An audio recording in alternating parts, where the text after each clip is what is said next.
Hey, what's going on, guys? I'm Dr. Boyce Watkins from Your Black World and the Black Business School, and I wanted to talk to you about Ayesha Curry. I just read a story about Ayesha Curry in the Griot today, in which Ayesha was jumping right back into the media or back into the spotlight right after she just had this other interesting controversy. And in this article, the title's interesting. It says Ayesha Curry explains why she doesn't always feel black enough for the black community. And so she's doing this interview with Working Mothers magazine, and she talked about a couple of things. They mentioned what they call her botched boob job, and why she doesn't judge moms for the decisions they make.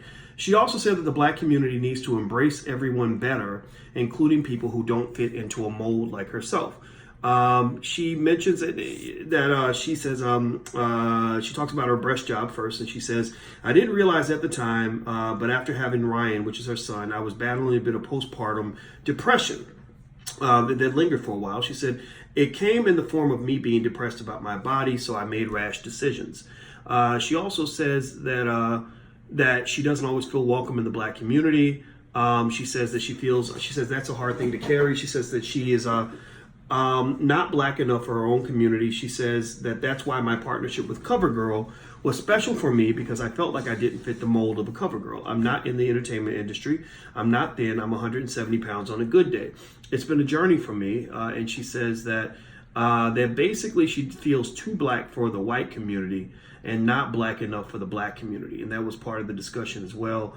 Which I think that's really interesting and very interesting. What are some quick thoughts on Ayesha? First of all, I think Ayesha is looking for something. I think that there's something in her that isn't quite fulfilled. I'm like Etan Thomas. Etan Thomas is a former NBA player who's a friend of mine. And the first question Etan asks on Instagram is, couldn't she wait until after the playoffs, before she does all this?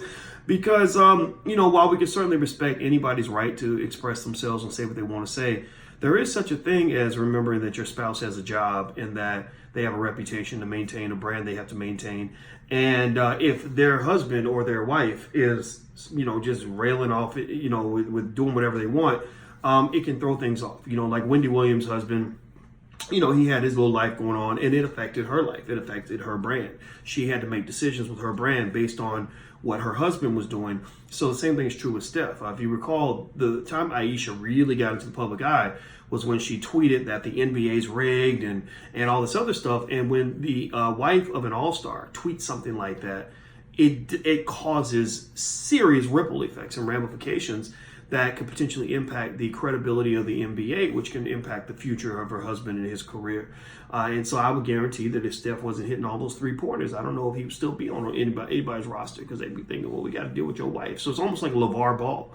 When LeVar Ball is your father and you're Lonzo Ball, every team that decides to bring you in is going to have to consider whether they want to deal with you and your daddy, right? LeVar Ball, great, good businessman, good guy, but sometimes there is such a thing as maybe talking too much. Some people would say that it's up to you to make that decision, but that's what I'm picking up on. And so, before that, you remember last week there was a controversy about her not getting enough attention from men, which was an odd thing to say, given that most married women don't say that, but it doesn't mean you can't say it. And maybe she was expressing a moment of vulnerability that makes her more likable, because she's a very likable person. She's a very intelligent person, and she's a very talented person in her own right. But you almost wonder if there should be a more coordinated PR strategy between she and her husband. Or maybe her husband is being a little too flexible in terms of just saying, hey, babe, say whatever you want to say. I don't want to oppress you. I don't want to be abusive and mean. I don't really know if all this attention is good for their family. I think when I've looked at the initial reactions to the article from black people, the reactions are like, oh God, here she goes again. And I think that the impression people have is that she's an attention seeker, that she feels somehow maybe competitive with the fact that her husband gets so much attention as an NBA star, and she wants that attention too.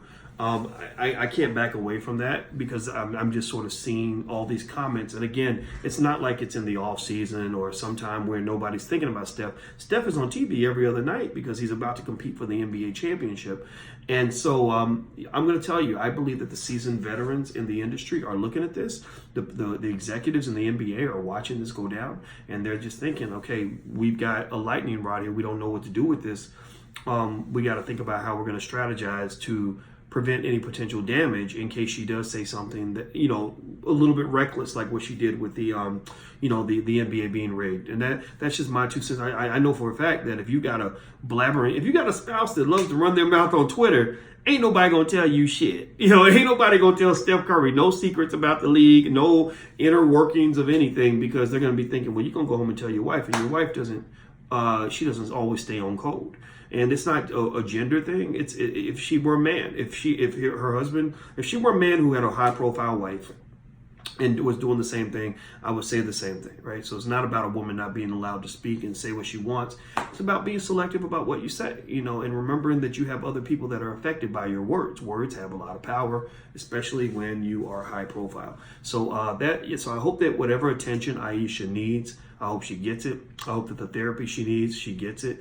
There's been a couple of cases where she has sent out signals to say that she needs something psychologically, that something is there in terms of her needing attention. She also admits, as she mentioned in the article, dealing with postpartum depression and engaging in specific actions to deal with that depression. Like, you know, I was depressed and that's why I went and got the boob job, right? So why is it not a stretch to say, well, I'm a little bit depressed. That's why I'm seeking attention. That's why I'm speaking so much publicly, because I want the attention, because something inside of me isn't complete.